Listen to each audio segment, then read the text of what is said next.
Hi hello welcome back to my channel. இன்றைக்கி இந்த வீடியோவில் மொத்தம் 2 படத்தோடு வந்திருக்கேன். இந்த 2 படமுமே ஹாரர் சப்ஜெக்ட் தான். இந்த 2 படமுமே கொஞ்சம் பயம்படுத்துகிற மாதிரி படம் தான். ஆனால் நீங்கள் டக்குன்னு இந்த காஞ்சரிங்கில் பார்க்குற மாதிரியோ அந்த மாதிரியெல்லாம் இருக்காது. டக்குன்னு அந்த ஜம்ஸ்கேர் வந்து பயன்படுத்துறது அந்த மாதிரி ஹாரர் இதில் இல்லை. இது கொஞ்சம் எமோஷ்னலாக கனெக்ட் பண்ணி வச்சு அந்த மாதிரி ஹாரர் அதை இப்போ ஒருத்தன் இருக்கு அவர் சைக்கோபாத்திக்கு அந்த மாதிரி படங்கிற மாதிரி வச்சுக்கோங்க. நம்மளை பயம்படுத்துகிற மாதிரி 2 படம். இந்த ஜம்ஸ்கேர் பார்த்து பயப்படுறது, இந்த பேயை பார்த்து பயப்படுறது அந்த மாதிரி இல்லை. இந்த 2 பேய் படத்துலையும் இந்த 2 படமுமே பேய் சப்ஜெக்ட் தான், ஆனால் பேய் இல்லை. ஓகே, இப்போ வந்து ஃபஸ்ட்டு படம் என்னென்னா டோனி டார்கோங்கிற படம் 2001 வந்திருக்கு. இந்த படம் சைக்கலாஜிக்கல் த்ரில்லர் படம் மாதிரி கொண்டு போயிருப்பாங்க. ஒரு ஸ்கூல் படிக்கிற ஒரு சின்ன பையனா ஜாக் கிலன்ஹால் நடிச்சிருப்பார். பயங்கரமாக நடிச்சிருப்பார். நடிப்பை குறைய சொல்ல முடியாது. 2001 எவ்வளோ 25 வருஷம் ஆகுது மொத்தமாக படம் வந்து. படம் ஹாரரை மையமாக வச்சு எடுக்கல. இது என்னென்னா ஒரு புக்கை தழுவி எடுத்த மாதிரி தான் இருக்கும் இந்த படம். நடுவில் அந்த புக்கில் இருக்கிற லைனெல்லாம் வந்துட்டு போகும். கதை என்னென்னா ஒரு சின்ன பையன் இருக்கான். அந்த பையனுக்கு ஏதோ மென்டலி இதாக ஆயிருக்கு, ஒரு மாதிரி ஆகிட்டான் அவன். அந்த மாதிரி தான் ஹீரோ போயிட்டுருப்பார். ஸ்கூலுக்கு போவார் வருவார், அப்படி ரொட்டீனாக போயிட்டுருக்கும். சைக்காட்ரிஸ்ட் கிட்டெல்லாம் போயிட்டுருப்பார். நடுவில் ஒரு நாள் என்ன ஆகுது, அவருக்கு என்னமோ கனவு வருது. சரின்னு சொல்லி வெளியே போய் அந்த கனவில் ஸ்லீப் வாக்கிங்னு சொல்லுவாங்கள்ல, தூக்கத்திலே நடக்கிறது, அந்த மாதிரி நடந்து வெளியே போயிடுறாரு.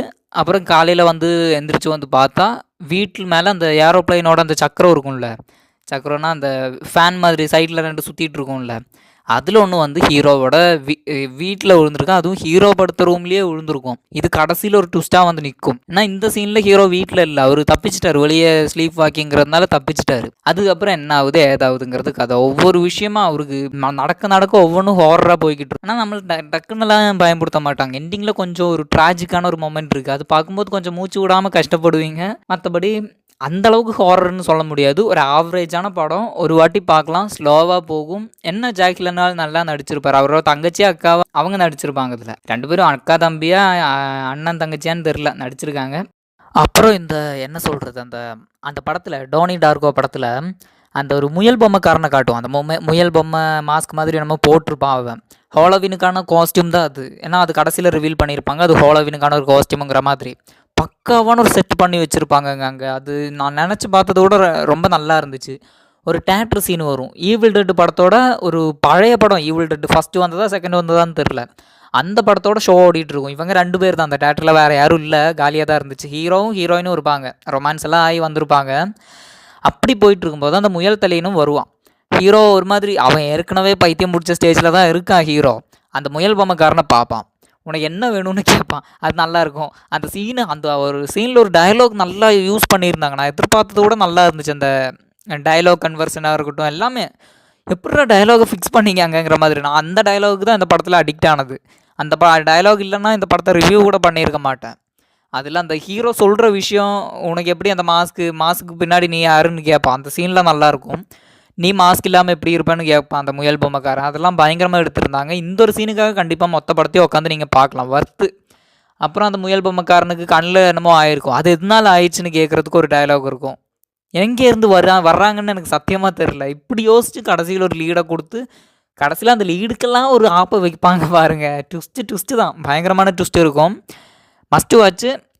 அப்படியே நம்ம 2வது படத்துக்கு வந்தோம்னா கெட் அவுட்டுங்கிற ஒரு இங்கிலீஷ் படம் 2017 வந்த படம். இது நான் எதிர்பார்த்ததை விட நல்லா இருந்துச்சு. நான் எதிர்பார்த்தேன் ஓகே இந்த அளவுக்கு தான் ஹாரர் இருக்கும் அந்த மாதிரி இல்லை. இது ஹாரர் சப்ஜெக்டே இல்லை. ஹிப்னோட்டிசம் பண்ணுவாங்கல்ல, இந்த ஹிப்னோட்டிசம் பண்ணி அந்த ஆளை மயக்கி வைக்கிற மாதிரி அந்த கான்செப்ட் தான். இதில் என்ன ஆகணும், கடைசியில் ட்விஸ்டெல்லாம் இருக்குன்னு நிறைய பேர் சொன்னாங்க. எனக்கு ட்விஸ்டெல்லாம் ஒர்க் ஆகல. அது ட்விஸ்டானே தெரில எனக்கு. முதல்ல ஒரே ஒரு ட்விஸ்ட் இருக்குது, அதுவும் நம்ம ப்ரெடிக்ட் பண்ணிடுவோம். ஓகேவா, அது பெரிய ஆகோங்கிற ட்விஸ்டெல்லாம் கிடையாது. அது நடக்கும்போது படத்தோட ஸ்டார்டிங்கில் பார்த்த சீன்லேயே எனக்கு தெரிஞ்சிருச்சு இதுதான் ட்விஸ்ட்டு, இப்படி தான் வரப்போகுதுன்னு. நிறைய பேருக்கு தெரியாமல் இருக்கலாம், பாருங்கள், மஸ்ட் வாட்ச். இதில் என்ன ஆகுதுன்னா, ஹீரோவும் ஒரு பொண்ணை 4 மாதமாக லவ் பண்ணிட்டுருக்காங்க. அவங்க 2 பேரும் சேர்ந்து அந்த ஹீரோயினோட அம்மா வீட்டுக்கு போகிறாங்க. ஹீரோ பிளாக்கு, இந்த கருப்பினெல்லாம் இருப்பாங்கள்ல, அந்த மாதிரி கருப்பன் தான் ஹீரோ வெள்ளைக்காரி. இந்த மாதிரி 2 பேரும் சேர்ந்து காரில் போயிட்டு இருக்கும்போது ஒரு மானை ஏற்றிடுறாங்க. நானும் நினச்சேன் அந்த மானை வச்சு பெரிய கதை கொண்டு போவாங்கன்னு. இல்லை, ஒன்றுமே கொண்டு போகல. நானும் பெருசாக எதிர்பார்த்துட்டேன். ஆமாம், எல்லோரும் ஆகோன்னு சொன்னதுனால நானும் பெருசாக எதிர்பார்த்துட்டேன். சரி, அந்த மானை ஏற்றிட்டாங்க. அந்த மானுக்காக போலீஸ்காரங்களெல்லாம் கூப்பிட்டு ஒரு சின்னதாக ஒரு இது போகும், டைம் இன்க்ரீஸ் பண்ணணுன்னு பண்ண மாதிரி தான் இருந்துச்சு. அதுக்கப்புறம் அவங்க வீட்டுக்கு போயிட்டாங்க. வீட்டுக்கு போய் எல்லாரையும் பார்க்கும்போது அங்கே என்னமோ தப்பாக நடக்க ஆரம்பிக்குது. அது என்ன நடக்குது ஏது நடக்குதுன்னு ஹீரோ கண்டுபிடிக்கிறது கதை இல்லை. ஹீரோ அதை புரிஞ்சுக்கிறான், என்ன நடக்குது இவங்க என்ன பண்ணுறாங்கன்னு சொல்லி ஒவ்வொன்றத்தையும் கவனிக்கும் போது ஒரு விஷயம் கிளிக் ஆகுது, அவ்வளோதான். அதுக்கப்புறம் ஹீரோவுக்கு எல்லாமே புரிய ஆரம்பிக்குது. கடைசியில் எல்லாமே புரிஞ்சு ஹீரோ தப்பிக்கலான்னு நினைக்கும் போது ஒரு குண்டை தூக்கி போடுவாங்க. அதான் மெயின் ட்விஸ்ட் இந்த படத்தில். அதுக்கு மேலே ட்விஸ்ட்டுன்னு சொல்லி எதுவும் இல்லைப்பா, பெரிய அளவுக்குன்னு சொல்ல முடியாத. நான் ஒரு மாதிரி அந்த ஹாரர் வைப், அந்த கொடூரம்னு சொல்லுவாங்கள்ல, அந்த கொடூரத்தை இந்த படத்தில் நல்லாவே ஹேண்டில் பண்ணியிருந்தாங்க. நான் நினச்சி பார்த்ததை விட கொடூரத்தை ஹேண்டில் பண்ணியிருந்தாங்க. அந்த செரேபியன் ஃபிலிம் அந்த மாதிரி கொடூரெல்லாம் இல்லை. இது ஒரு வித்தியாசமான ஒரு எமோஷ்னல் ட்ராஜிக் மாதிரி ஒரு படம் தான். மற்றபடி இது பெருசாக சொல்கிற அளவுக்கு ஒன்றும் இல்லை. இந்த 2 படமுமே ஆவரேஜ் தான். ஒரு வாட்டி நீங்கள் பார்க்கலாம், மஸ்ட் வாட்ச். ஆனால் பார்க்குறதுல ஒன்றும் இல்லையே. இந்த 2 படமுமே போர் அடிக்கும். ஏன்னா நான் கேப் விட்டு தான் பார்த்தேங்கிறதுனால கண்டிப்பாக போர் அடிக்கும். கெட் அவுட் மட்டும் நான் கேப் விடாமல் பார்த்தேன். அதுக்காக அந்த படம் எனக்கு ரொம்ப பிடிச்சிது. ஏன்னா இது டார்க் டவுனில் அழகாக இருந்துச்சுங்க கெட் அவுட் படம். நீங்கள் கண்டிப்பாக பார்க்கலாம் இந்த படத்தை. அந்த கருப்பினங்களுக்கு எதிரான துரோகங்கிற மாதிரியெல்லாம் கொண்டு போக மாட்டாங்க. அப்படி தான் முதல்ல இருந்து சொல்லுவாங்க.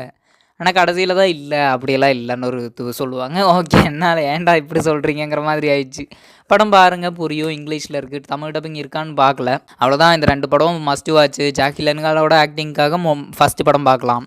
2வது படம் கெட் அவுட்டு டேரக்ஷனுக்காகவும் ஸ்க்ரீன் பிளேக்காகவும் பார்க்கலாம். போர் அடிக்காமல் கொண்டு போனாங்க. அதுவே எனக்கு பிடிச்சிருந்துச்சு ரொம்ப. இப்போல்லாம் ஹாலிவுட் படம் பார்த்தா எங்கே ஹைப் ஆகுது, எல்லாம் வந்து நம்ம ப்ரெடிக்ட் பண்ணுறது தான். கடைசியில் நான் என்ன நினச்சேனோ அதே நடந்துச்சு. நிறைய பேர் நினச்சிருப்பாங்களான்னு தெரில, நிறைய படம் பார்த்ததுனால அப்படி. அவ்வளோதான். அந்த வீடியோ போயிட்டு வரேன். Bye bye. சப்ஸ்கிரைப் பண்ணி வச்சுக்கோங்க.